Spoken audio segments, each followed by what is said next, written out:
turetse ibyo ku rugamba ko Kagame yasanze intambara yatunaniye, turetse ibyo ku rugamba ko yaje akabuza abantu kunywa urumogi, turetse ibyo ku rugamba ko yaje akakuramo abantu ibintu by'amoko, panamoko nta moko twari dufite amanike ibintu ngo bavuye i Burundi, ngo bavuye muri Uganda, akaza akabidukuramo akabaha abayobozi. Tuvuye muri ibyo tugeze muri leta, uzi ikindi kibazo Kagame yahuye nacyo tugeze muri leta, reka zamuke ku ntebe nicare neza. Yasanze noneho jenoside irabaye, hari abantu bababajwe, abatutsi bariciwe, barababaye, agahinda karabishe, bazi ko haje umuntu uje nawe kugira n'abahutu babona siko abikoze, abenshi kubera gushyuha kwabo baramwanze rwose. Yenda naba mbarenganyije, ariko numvaga amarangamutima yabo, cyangwa nuba amarangamutima yabo. Ese wari uzi ko hano mu Bubiligi habayeho, je nageze mu Bubiligi, hari ntuza ibuka ikaze nayo yari ifite akantu ko kwanga leta, tukajya za Liège, muranyibuka, ndabazi mwese, ndabizi byose, ibuka. Nterura n'intebe n'iki byose nsa n'uwigura, nkumva ntabwo nkasa nkaho numvaga ndi umuhutu. Reka mvugishe iryo jambo, abahutu nyine kubera ko aribo bari barakoze jenoside, numva ndi umuhutu. Nyamba tugaterura ko navuye hanze, nkumva ndigura, ukagwana n'intebe, ugahaguruka ukagwana n'intebe, ukuva rero baratuka bati abo bantu bose, abo baza n'abahutu, abo baza hari za ibuka zari zarisarishije muri icyo gihe. Kagame yabakozeho, yarabamanuye mu manura amagarade, arabamanura. Abo bari bishyuhije bafitemo ibitekerezo byabo bindi by'ubu, kuko abantu bose hari abari bababaye mu Rwanda, bari bahari, bakorewe jenoside, ariko bari bajyanye n'umurongo wa leta, politiki ya leta. Ariko hari abantu za Liège, murabyibuka ndabeshya, batangiye kurwanya leta. Sinzi ukuntu leta yabashyizemo akantu gahiye, baratuza, baracoba. Hari ubutipe bumwe bwarishyaga n'impyiko, murabizi, bumwe bwayo buba mu Rwanda, ndabose bwari bwatangiye kwigira abanyarwanda bakomera no mu bintu byaba imfuza abantu bashaka gukomeramo. Ariko Kagame na FPR barabagena, barabamanura, baratuza.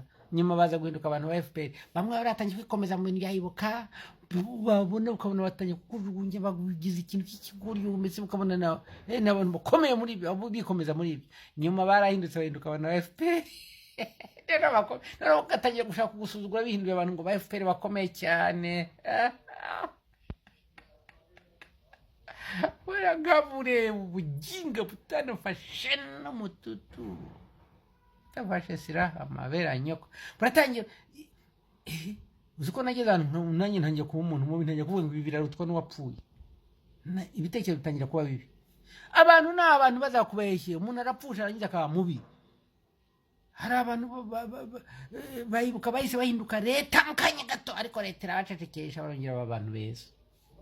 Umwiza babwirwa ninde, umubi wabwirwa ninde. Hari abantu bo muri FPR bavuyemo, baza abasirikare kubera ko babuje ibi n'ibi, biragenda biravuga, bikavuga amagambo. Ejo bundi ngiye kuri bomora, nangiye kubivuga. Hari icyo nasanze cyari general, secretary general, hari na cya majoro, ariko kitaranarashe nyine cyatangiye kivuga ngo Rwanda ngo zararabishije, byarasabye imbabazi, bitahira, Imana ishimwe. Zaba gaso ko nangiye kuvuga ijambo ryawe, mbigenze gute? Ariko mba mbarwaye, rega ko mba afite ibintu bindwaniramo mu mutwe.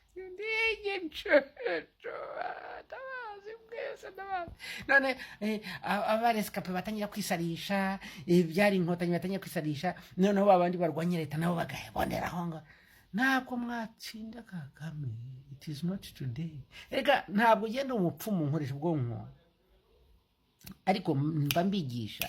Kandi namwe muri abana b'u Rwanda, hari uburyo mwakora, mufite abana banyu bashobora kuzaba abayobozi, bashobora kuzaba perezida, ba minisitiri, iki byose mu myaka izaza. Ariko muri bo murabagira ingwate, murabafataho ingwate, mukabashyira ahantu, mukabafungirana, mwabicucu mwe, ngo muri murarwana ngo n'inkotanyi na Kagame. Mufite imyaka ingahe? Ibyana byanyu nabyo bikabicucuka, muremera iki wajinga nyie? Ntabwo mubona ukuntu aba bantu batembera abazungu? Ubu abantu ba mbere bateye imbere, urumva habaho ampire nyinshi, ariko iyo nubaha cyane ni y'Abaroma, kuko niyatumye nuko turiho. uku turiho imyenda myiza twambara amazu meza kozwe ibiki byose byagize no kubera ubwenge bw'abaroma mwabicoca mwe mwakwigiye ku muntu ukomeye namwe mukazamukura iyo nganza ahubwo mukayubakiraho toka kure kwa jina la shetani cyangwa Yesu seza ko dasaze jewe